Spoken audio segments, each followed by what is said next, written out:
अस्सलाम वालेकुम, welcome back to my YouTube channel. और क्या हाल चाल है आप सब लोगों का। मैं तो ठीक हूँ बिल्कुल। और ये मेरी 26वें रोज़े की वीडियो है। तो पिछली वीडियो में भी मुझे गलती लगी। हम आई थिंक पता नहीं 16वें के 17वें या 18वें रोज़ा नहीं याद था, बस अफ्तारी पे गए थे। वो मैं अपने इन लॉज़ की तरफ गई थी और उसके बाद फिर एक सिस्टर की तरफ, मेरी छोटी सिस्टर की तरफ हमारी दावत थी। वो भी नहीं मुझे याद कौन सा रोज़ा था।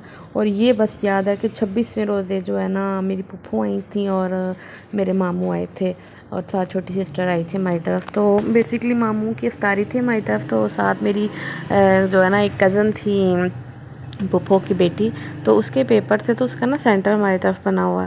तो वो फिर यहाँ पे रह रही थी, उसमें तकरीबन 15-20 रोज़े हमारी तरफ ही रखे थे। तो फिर उसको भी लेने के लिए आना था उसकी मामा ने। तो फिर बाबा ने कहा कि आप सब लोग आ जाओ।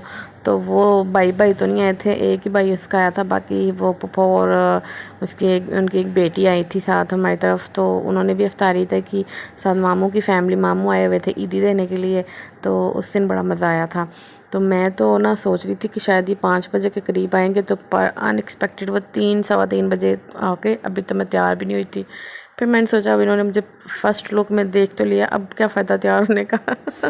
तो फिर मैं जैसी थी मैं वैसी, क्योंकि किचन में मुझे था कि मैं सारी कुकिंग वगैरह करके ना 5 सवा 5 तक फ्री हो जाऊँगी, तब तक वो भी आ जाएंगे तो मैं भी रेडी हो जाऊँगी। पर वो इतने प्यारे प्यारे लोग तैयार हो के आए सारे, तो और मैं तैयार ही नहीं हुई। फिर मैंने कहा चलो कोई बात नहीं, अब ऐसे ही सही। हूँ तुसी मेरी उजड़ी शक्ल देख ली है तो हुण बस यही ठीक है। तो और यहाँ पे ये तैयार हो रहा था, क्या कहते हैं इसको, फ्रूट चाट तैयार हो रही थी और उसके ऊपर मैं सारे नट्स डाल रही थी। इतने मज़े मज़े के थे और ये बहुत मज़े की बनी थी फ्रूट चाट। तो जो है ना, उस दिन मज़ा भी हमें इफ्तारी पे आया था। काफ़ी गैदरिंग हो गई थी थोड़ी सी, काफ़ी तो नहीं हुई थी लेकिन थोड़ी सी जितनी भी थी हमारे लाउंज में वो पूरी आ गई थी। इससे ज़्यादा गैदरिंग करते ना तो वो किचू मिचू बच जाना था। तो अब ये मेरी ममानी को मैंने अभी अपने व्लॉग का लिंक सेंड करना है, वो भी देखेंगी। और तो ऊपर से पीछे से अब मेरे मैसेज नोटिफिकेशन आने शुरू हो गए हैं। जब भी मैं वॉइस ओवर करती हूँ ना, नोटिफिकेशन, और गली में ये चिंचियों वाले मोटरसाइकिलों वालों ने लाजमी आना होता है, इतना शोर अपना डाल देते हैं इसमें। और यहाँ पर मैं इनसे कह रही थी कि ये ऊपर जामे शीरी ना डालो, पर मेरे अब्बू की जो बेगम है ना, वो कह रही थी इसके ऊपर जामे शीरी मैंने डालना है, इससे बड़ा अच्छा कलर आना। मैं कहा भाई डाल लो फिर तुसी भी। तो जो है ना, ये फिर उसके बाद हमने फ्रिज में रख दिया। अब तो मुझे काफ़ी अर्सा हो गया व्लॉग नहीं बनाती, तो मुझे वॉइस ओवर करना ही नहीं अब आ रहा था कि क्या बोलूँ क्या नहीं। तो मैंने फिर, और साथ ही आज की जितनी भी मेरी वीडियो शूट कर रही थी ना, दिनारिया कर रही थी जो पुप्पो की छोटी बेटी है वो, तो उसने बाहर लॉन्च की भी थोड़ी सी वीडियो बनाई थी और मैंने बस बिल्कुल छोटा सा क्लिप ऐड किया। उसने तो बड़ी लंबी वीडियो बनाई थी। उस दिन मैंने थोड़ी सी लाइटिंग वगैरह सहन में की हुई थी। और साथ में बना रही थी मटर कीमा, जो इंतहाई मज़े का बना था और सब ने बड़ी तारीफ़ की थी। तो बस मैं उन्होंने को हाथ कहना सी कि मेरे हाथ चुमो हूँ। इतना मज़े का बनाया था। और यहाँ पे पाले कटिंग कर रही है अब्बू की बेगम। हूँ सारे कहो अब्बू की बेगम क्या होती है। अब्बू की बेगम भी होती है।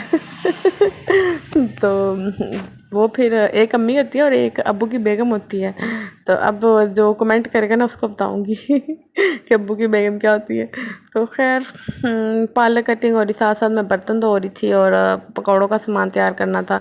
कटिंग सारी इन्होंने की थी फातिमा ने, और बाकी सारा जो है ना कोशिश की थी कि पकू लें। फ्राइज़ भी बनाए थे उसने, और सालन सुलन रेडी किया था, साथ पकौड़े बनाए और साथ चिप्स बनाए, साथ दही भल्ले बनाए, फ्रूट चाट बनाई, और पानी 3-4 तरह के बनाए, मतलब टैंग और जामशीरी और संदल, फिर दूध सोडा। पता नहीं उन्हें सारे मेहमानों पसंद आया कि नहीं आया, बस जो भी सी बना लिया। क्योंकि रात को मामू ने फ़ोन किया था बाबा को, तो फिर बाबा ने मुझे सुबह बताया कि तेरे मामू आ रहे हैं। मैं कहा चलो ठीक है आ रहे हैं। और मैं ना इस इतवार भी वाए उनका वो वाला व्लॉग नहीं मैं बना सकी। इस व्लॉग में भी मेरे काफ़ी क्लिप जो थे ना वो मैंने रिकॉर्ड नहीं किए, और कुछ मुझे मुनासिब नहीं था लग रहा। पहली दफ़ा ना मेरे मामू की भी जो नई वाली वाइफ़ है ना, वो पहली दफ़ा हमारे घर आई, तो वो मैंने क्लिप उनके रिकॉर्ड नहीं किया, मुझे मुनासिब नहीं लगा। मैं कहा वो क्या सोचेंगी, ये मोबाइल पकड़ के हमारी वीडियो क्यों बना रही है। तो फिर मैंने शर्म के हमारे वीडियो ही नहीं बनाई। मैंने कहा चले नेक्स्ट टाइम जब आएंगे ना तो हमारी दोस्ती थोड़ी ज़्यादा हो जाएगी, फिर बनाएंगे। और ये पप्पो वगैरह का भी मैंने बड़ा छोटा सा क्लिप लिया था। बेसिकली दिनारिया बना रही थी ना वीडियो, तो उसको मैंने फिर, वो अभी पहली दफ़ा उसने मेरी वीडियो बनाई थी, तो उसको मैंने जो जितना जितना कहा ना उसने फिर उतना उतना बना दिया। और उसमें मैंने काफ़ी सारे पार्ट्स कट भी किए हैं जो सही नहीं बने थे। फिर भी उसका बड़ा शुक्रिया बेहद, क्योंकि उस दिन काम ज़्यादा करना पड़ रहा था, इतना भी नहीं था लेकिन फिर एक किचन छोटा और खिचड़ी ज़्यादा। तो फिर उस दिन ये बाबा ने ईदियाँ भी तैयार की थी पुप्पो के बच्चों के लिए, और थोड़ी छोटी छोटी सी ईदी मामू के बच्चों के लिए भी तैयार की। तो और जो है ना, मैंने कहा चलो मामू ने ईदी दिया, थोड़ी थोड़ी तुसी भी हिस्सा पा दो, एक अच्छा लगता है थोड़ा सा। तो मामू तो खैर हमें यार अम्मी नहीं है, तो उसके बावजूद भी वो हमसे इतनी चाहत करते हैं। अब हर ईद पे हमें ईदी भी दे के जाते हैं, मिलने भी आते हैं। तो मतलब कभी हमें उन्होंने ये महसूस नहीं करवाया कि हमारी अम्मी नहीं है तो जो है ना मिलना और रिश्तेदारी ख़त्म, बिल्कुल नहीं, बल्कि वो पहले से भी ज़्यादा करने लग गए हैं। तो ये चीज़ एक बड़ा अच्छा फ़ील करवाती है और एक बड़ी खुशी महसूस होती है। फिर थैंक यू मामू मामी, और इन सब चीज़ों में बड़ा ज़्यादा क्रेडिट मामियों को भी जाता है। मामियाँ भी मेरी माशाल्लाह बड़ी अच्छी हैं, तो सारी बहुत अच्छे हैं। इस दफ़ा मेरे वो अब कल भी आए हुए थे मेरे मामू और साथ उनके बच्चे, तो फिर कल मैं फिर कीमा बना लिया।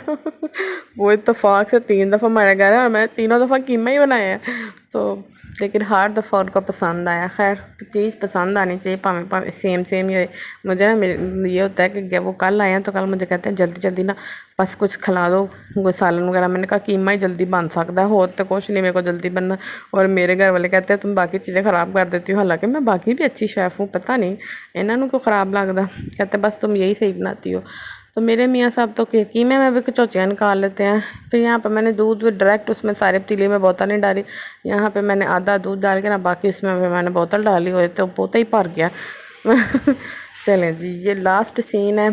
थोड़े से इस तरफ लेडीज़ को बिठा दिया और इस तरफ हमने जेंट्स को बिठा दिया। वो सामने थोड़ी सी नज़र आई है मेरी नई वाली मानी, इधर मेरी पप्पो बैठी हुई थी।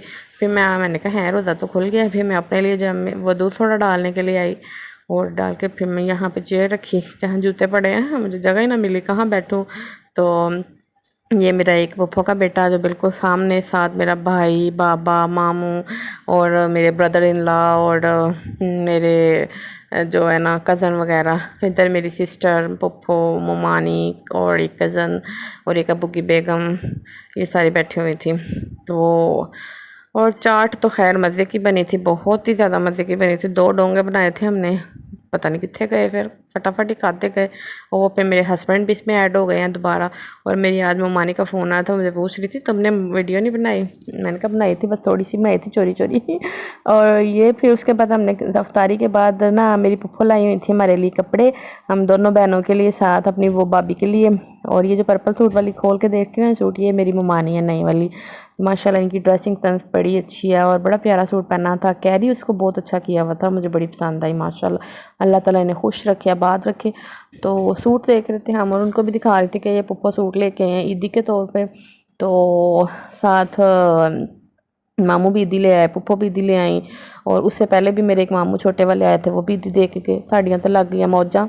तो फिर मेरे हस्बैंड से ये सारे गिफ्ट मैंने अपने हस्बैंड से कहा हुन मैनू भी ईदी दे दो। फिर उन्होंने भी मुझे ईदी दी, बाबा ने भी ईदी दी, मेरी सिस्टर ने ईदी दी, मेरे दोनों भाइयों ने दी। नो मेरी तो लग गई मौजें, इतना मुझे मज़ा आया ना। इस दफ़ा ईदी काफ़ी सारी इकट्ठी हो गई थी मुझे। और ये उसके बाद मैं ना स्टेटस देख रही थी, मेरी पुप्पो की बेटी ने, ये ज़ैनब, इसने स्टेटस लगाया हुआ था और प्यारे मामू जान की तरफ से ईद मुबारक ईदी। तो वो मुझे इसका स्टेटस बड़ा अच्छा लगा ना।